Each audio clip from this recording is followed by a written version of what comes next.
nagaingon, the assurance beyond suffering. Kasiguruhan luyo sa mga pag-antos. So, why assurance? Ngayong assurance man, dili pwedeng paglaom, no? Dili pwedeng hope, or dili pwedeng joy. Kay assurance man yun, assurance, kasiguruhan, luyo sa mga pag-antos. Usually, it happens sa mga igsoon, ang tao mawad-an o kasiguruhan sa panahon nga naa siya sa pag-antos. So, ang Lamentations, mga igsoon, gisulat kini ni Propeta Jeremiah sa dihang ang Jerusalem nabuntog sa mga Babylonian. O pinaagi sa Lamentations, iyang gi-express ang iyang mga pagbangutan, no? Kumbaga tula na siya. Iyang gi-express ang iyang mga hinanakit, ang iyang mga gibati into writings. Nga mao na ang gitawag nato of Lamentations of Jeremiah. So ang atong passage atong gibasa din ha sa verse 2, pero ang atong mensahe karon nagagikan sa versikulo 28 ngadto sa 32. So today mga igsoon, doon na tayo mga nagkalain-lain na mga issues or struggles or problem na atong giantos. So what issues we are suffering today? Unsa man ang ato ang mga giantos karon, mga issues. So globally, politically, doon na tayo mga apektado ta sa mga pangnitabo sa ato ang nasyonal, no? Mga personal lives, iba ba? Mga pamaliton, kung mumahal ang gasolina, mumahal ang tanan, no?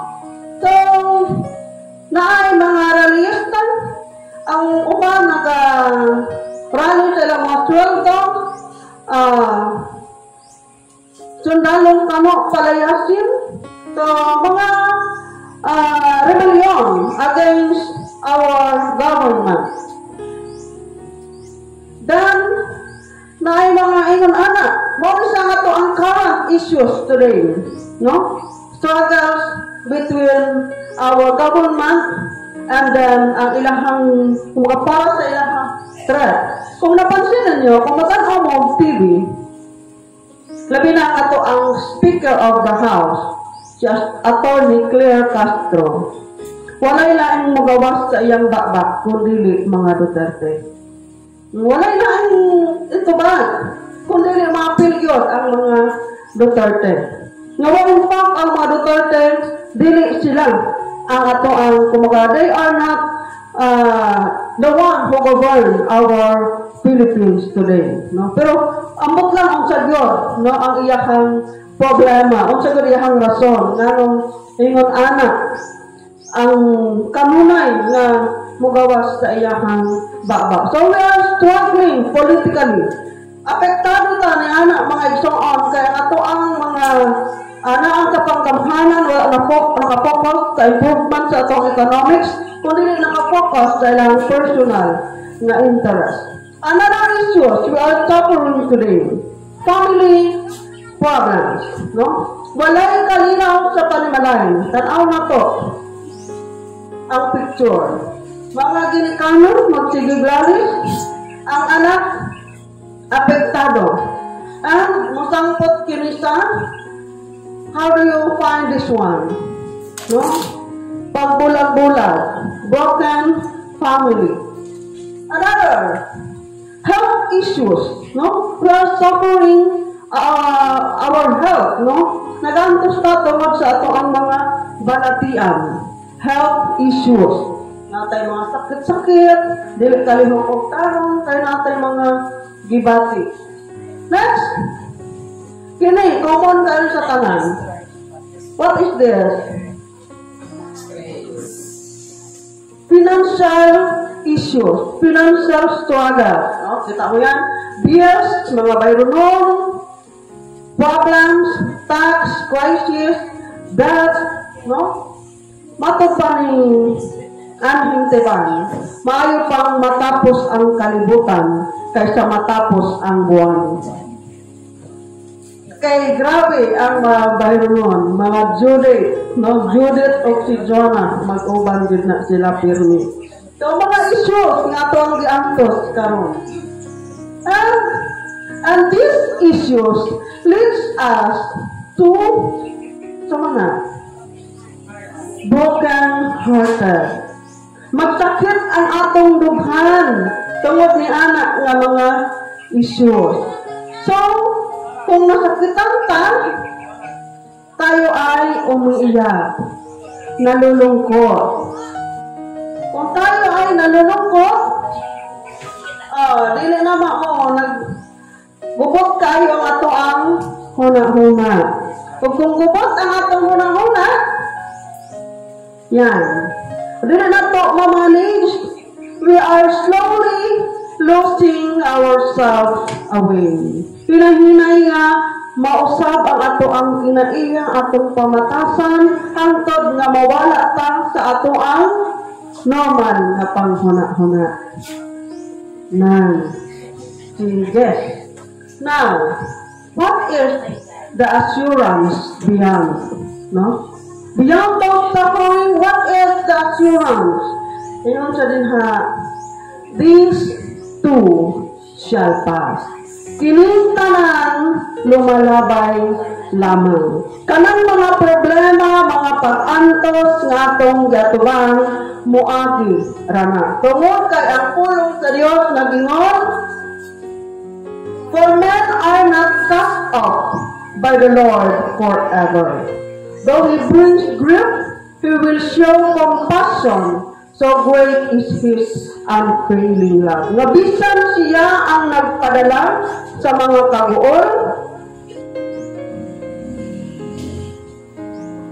32. Bisan muhatag siya kaguol, anaa gihapon kaniya ang kaluoy sumala sa iyang madagayaon o walay paglubad nga gugma. So, dili mo sa likway ang Ginoo hangtod sa hangtod. No? Dili hangtod sa hangtod nga pasagdan ka sa Ginoo. Kini mga igsoon, kini nga maong passage, pinasikad kini sa kahimtang sa mga Israelites sa Jerusalem. Kung asa ko na itong basahon, ang gikan sa verse 1 hangtod sa verse 22. Ato makita din ha kung giun sa pag-describe ni Jeremiah ang mga kapait nga iyahang nahiaguman. Nga, kumbaga, gitugot sa Ginoo kanila tungod sa ilahang mga kalapasan. Tungod sa ilahang mga kapakyasan nga nahimo at tubangan sa Dios. Atong basahon ang verse 28. Sa panahon sa kaligdanan mga igsoon, in times of suffering, let him sit alone in silence, for the Lord has laid it on him. Maghilom, kay kana gitugot sa Ginoo sa iyahan. Let him bow his face on the dust, there may yet be hope. No? Maka isubsob ang mukha, kay basin di ay na ay paglaon. 13. Let him offer his cheek to one who would strike him, and let him be filled with grace. Karang ikuan mo ang mga pikas na kung isa pa sa pikas, imo kung i-offer ang pikas, pwede ba yun? And let him be filled with grace. Huh? Imposible kaayo. Pero ito ang nataon niya, ang sa'yo buhat ipasabot. 31, for no one is cut off by the Lord forever. Dili hangtod sa hangtod nga istalikway or masuko ang Ginoo. Then, though he brings grief, he will show compassion. So great is his unfailing love. Mo kini ang ato ang memory verse mga igsoon. Lamentations chapter 3 verse 32. Though he brings grief, He will show compassion. So great is His unfailing love. Usually man go, kung naganita sa problema, kung naganita kasabot sa dagan sa atong kinabuhi, kanunay natong gi-question nga naman, nganong ako man, nganong nahitabo man sa akoa, nganong gialaw man sa Ginoo sa akoa. We keep on questioning, we forget to see the grace, the love, and mercy beyond suffering. That is why ang atong tema, assurance beyond suffering. Naluyon sa atong mga pag-antos, doon na yung tayo kasiguruhan. Sa mga panahon na para nato, wala na tayo paglaom, wala na tayo maghimo, wala na tayo laing makuptan. The only thing we can hold on to is this too shall pass. Muagi rin tanan, lumalabay lamang kining tanan. Kung dili man muagi, ako ang muagi. Kung dili man mulabay, ako ang mulabay. Aning kalibutan. So, kung hindi aalis yung problema, tayo ang aalis. Pero dili mga igsoon. Doon ay paglaom, doon ay assurance nga ihatag sa Ginoo sa ato. Now, let's understand this verse from 28. Yung sa dinha, let him sit alone in silence, for the Lord has laid it on him. Sa mga panahon nga naatay problema, sa mga panahon nga naata sa mga nalimot ka, wa ta kabalo sa atong buhaton. Unsay ingon, let him sit alone in silence. No? Magpuyo ni ay mulingkod sa hilom. Dili na ay magyaw-yaw. Dili na ay mangaway. Dili na nato i-blame ang atong silingan, ang atong igsoon, o atong banang asawa.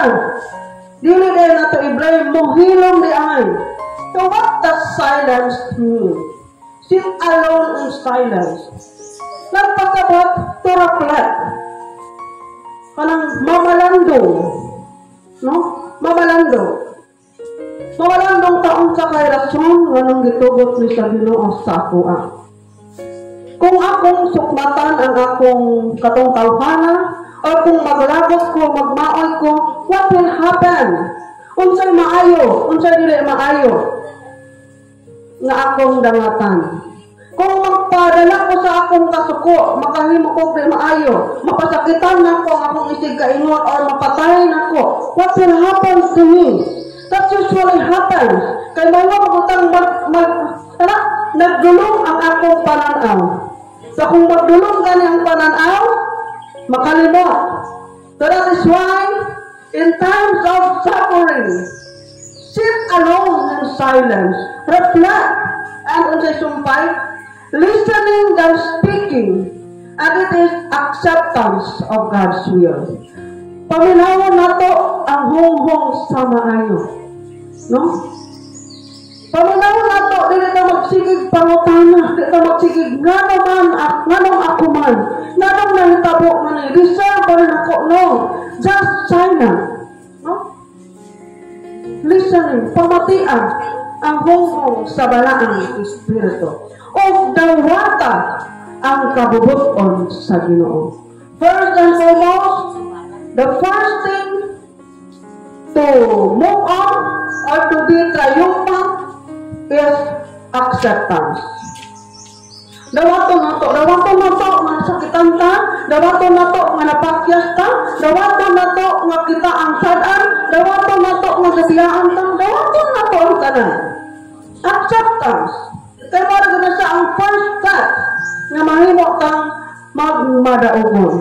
And acceptance sometimes that does not necessarily mean nga imong gidawat ang imong kapildihon. Kung dili gidawat nimo kay gusto ka og kalinaw. Sa kalinaw palandaan, daog na ka. And when you find your peace, then makahuna na ka og tarong, and you find hope. Ingon ana mga igsoon. And din sa imuhang pag-reflect, imong pangayoon. ang giya sa Ginoo. Not just you are in silence, naghilom ka tungod kay gabuto-buto ang imong dughan sa kasuko. Tama! Maghilom ka kay gabuto-buto ang imong dughan sa kasuko. Pero sa imong paghilom, tinguhaa ang giya sa balaang espiritu. Diha sa imong paghilom, tinguhaa nga ikaw makaampo nga hupayon sa Ginoo ang imong pagbati. Sa ingon ni Ana, iya kang pagagiyahon sa maayo nga ang nalimong buhaton. Okay? Let him sit alone in silence, for the Lord has laid it on him. Next, verse 29, let him burn his face on the dust, there may yet be hope. No? Humble, kneeling, no? Magpaubos, meaning to submit. Pagpaubos, to submit means to surrender. Submission leads to willingness to be treated as a servant. And if you are willing to be treated as a servant, that implies humility. Pagka mapaobsanon. Jadi sa ato ang mga pagbangutan, kinahanglan natong magpaubos. Magpaubos sa atong isigkaingon, magpaubos sa atong kaugalingon, atubangan sa atong buhit na Dios. Kadiha nato makit-an mga igsuon nga kita sa mga panghitabo sa atong kinabuhi. One reason why the Lord allowed it is for us to be humble. Aron kita mahimong mapaubsanon at tubangan sa Dios o sa tao. And in that humility, we will find what? We will find hope. We can stand tall again. No? Human sa ato ang pagpaubos, human sa ato ang pagluhod, makatindog kita nga adunay confidence, knowing the one who raised us from that humble, from that humility. Okay? Next. Wait. 30.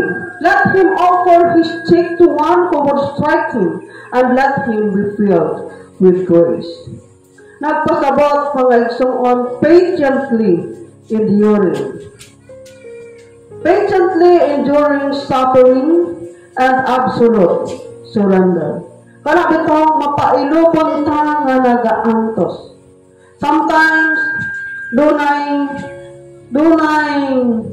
nagaantos pero dili mapailubon. What is the difference? Nag-antos ta pero dili sa faith yan. Karang gamay nga isyu patulan, gamay nga problema padakuon. There is a photo beyond this picture. Dili. Ang picture luyo anong isa. Wala lang nato na arrange. Inganig hapon, pero siya ang gitudlo sa tanan. So, ang iyang gimo is kalma lang. Kalma lang din siya. So, kini siya ang picture of absolute surrender. Dito sa ingon nga na-surrender kay dili na siya, nag-give up na siya. Dito sa ingon nga na-surrender kay wa na siya ganahi. The meaning of surrender is dili na ko ni kontrolado.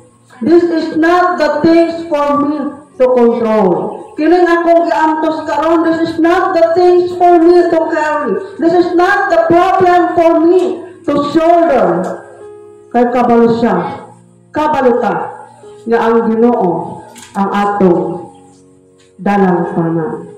Nga ang tanan nga atong gibuhian dito sa Dios, it is not for us to fight anymore.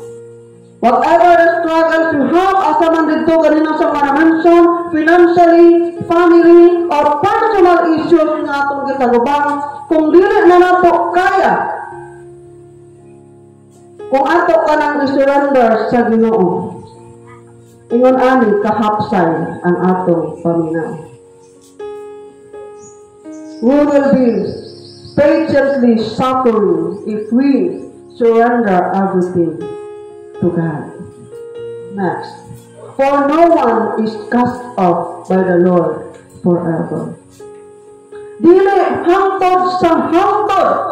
Masuko, dili hangtod sa hangtod nga isalikoy ta sa Ginoo. Kahit pa yung mga kasalanan katulad dito, sama sa nahitabo sa mga Israelites, nga ang tanong nga nahitabo, gitugutan sa Ginoo, tungod kay kumagabunga sa ilang mga binuhatan.